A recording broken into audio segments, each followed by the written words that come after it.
Hello everyone.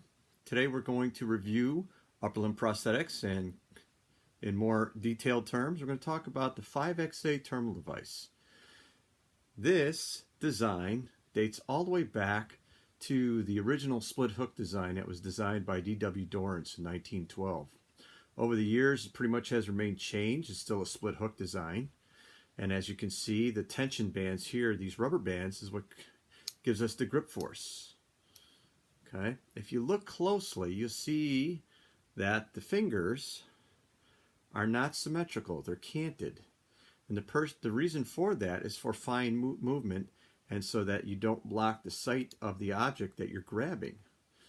Okay, the other thing that you have to look at is this here is the coating here is a neoprene.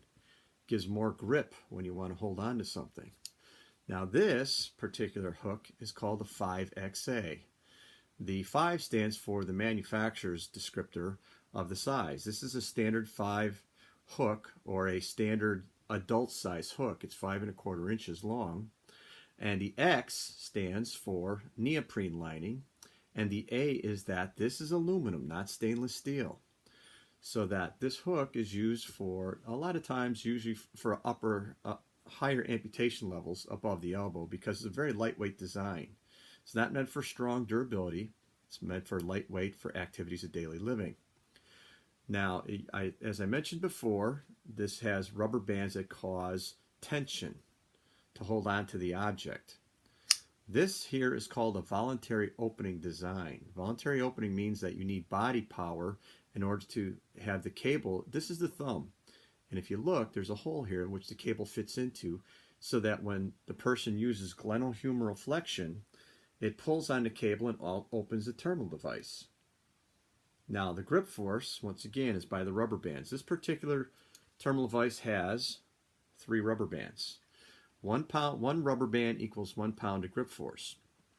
It says 3, which is pretty much standard for activities of daily living, which by that I mean holding a styrofoam cup, for coffee, holding a pencil, holding some paper.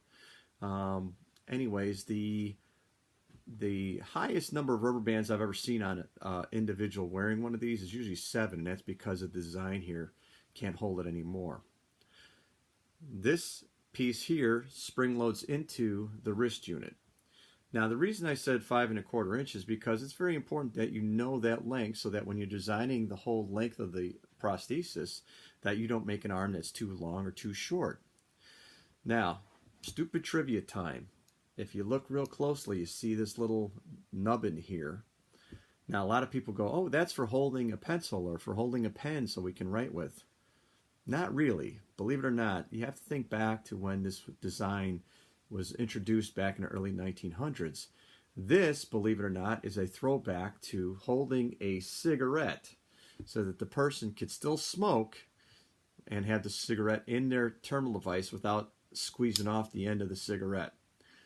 So this is just a review of a 5XA terminal device. I hope you enjoyed this little bit of review, and later on we'll go through other types of TDs.